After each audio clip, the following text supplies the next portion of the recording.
What is the meaning of La ilaha illallah? It's an Arabic sentence or group of two sentences. It has 4 Arabic words.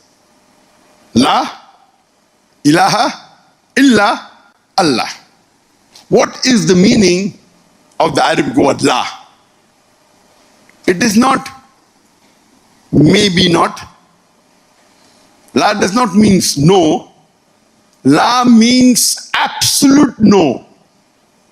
It's not 50% no or 70% no or 90% or 90% or 99%. It is 100% absolute no. La ilaha. Ilaha means something or object that deserves worship,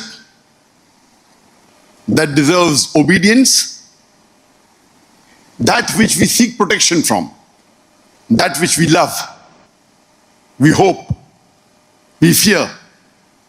So La ilaha means there is absolute no one worthy of worship or obedience or seeking protection, or one that you love absolutely or hope for or fear.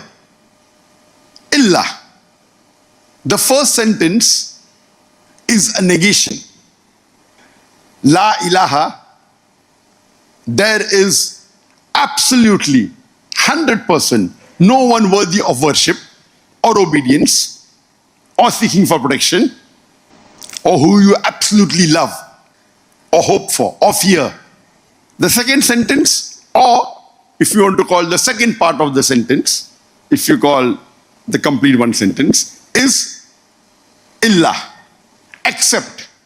This is an affirmation. The first is negation and the second is affirmation. Illa, but except Allah. Allah is the one true Almighty Allah subhanahu wa ta'ala. So La ilaha illallah is not merely there is no God but Allah, but it is actually there is absolutely 100% no one worthy of worship or obedience or seeking for protection or absolutely which you love or fear or hope except the one true Almighty Allah subhanahu wa ta'ala.